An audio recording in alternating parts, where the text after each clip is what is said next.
Welcome to The Explainer. If you're a business owner in the volunteer state looking to close up shop, well, you've found exactly what you need. Today, we're setting the stage for a comprehensive, beginner-friendly guide to closing a Tennessee LLC. We're completely stripping away the complicated legal jargon so you can move forward with total confidence. Thinking about closing your LLC in Tennessee but don't know where to start? This ultimate guide has everything you need. Seriously, whether you're moving on to an exciting new venture or just restructuring things, we're going to break down the entire process into logical, actionable steps. This is going to provide immense practical value, helping your future self avoid some really costly mistakes. Okay, let's dive right into this. Chronologically, we'll cover an intro to LLC dissolution, internal approvals and prep, the winding up process, official state filings, and finally, final tax responsibilities.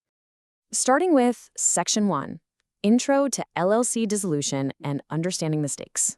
So simply locking your doors and walking away without taking formal action, that is one of the most common and frankly most costly mistakes a business owner can make. The biggest conceptual hurdle beginners face here is Tennessee's unique bifurcated system. Closing your LLC is basically a two-step dance. Dissolution is step 1, meaning you cease your normal operations just to wind up your business affairs.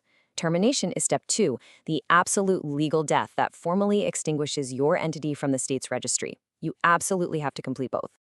And that brings us to a major pitfall alert, the number 300. You see, if you fail to properly terminate your LLC, the state of Tennessee considers your business to still be active. That means you're going to continue getting hit with a mandatory minimum annual franchise and excise tax fee of $300 year after year. And that's not even mentioning your annual report filing fees. Properly closing the business stops the bleeding.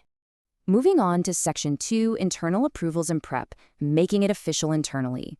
The absolute crucial point here is securing the right threshold of votes to authorize the closure before anything gets sent to the state. You essentially have two pathways. If your LLC has an operating agreement, you must follow its specific dissolution voting rules. Maybe it requires a supermajority, for example.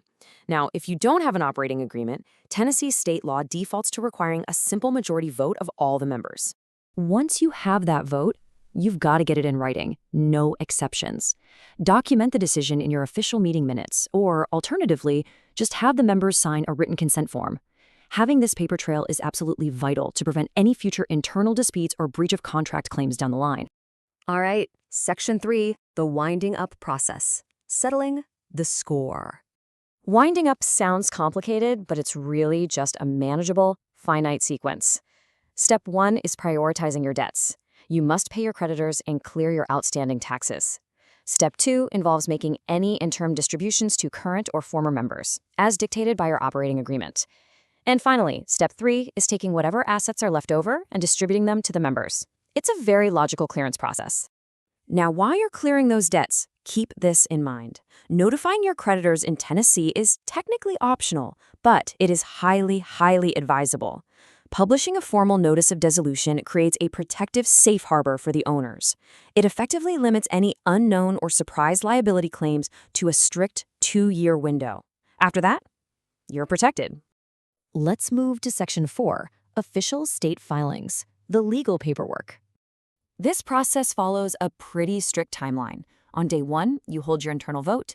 By week 1, you submit your initial notice of dissolution to the state. This triggers your winding up phase, which takes up the first month or 2. Finally, once all debts are paid and assets are distributed, you file your articles of termination around month 3 to officially kill the entity. That's that 2-step bifurcated system in action.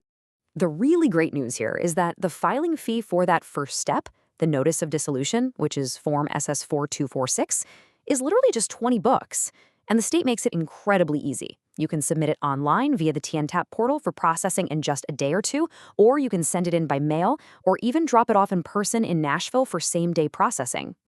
Finally, Section 5, final tax responsibilities, tying up those loose ends. Okay, I really want to stress a critical pitfall right here.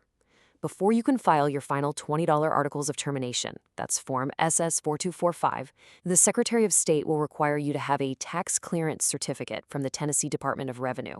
If you don't have this clearance proving all your state taxes are paid in full, your final termination paperwork will be flat out rejected.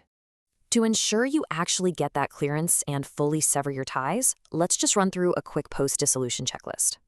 Make sure to formally close your TNTAP business tax accounts online. Contact your local city or county clerks to cancel your business licenses. When you file your federal taxes, make sure you check the box that says Final Return on your IRS forms and cancel your EIN. Close all your business bank accounts so they can't be misused.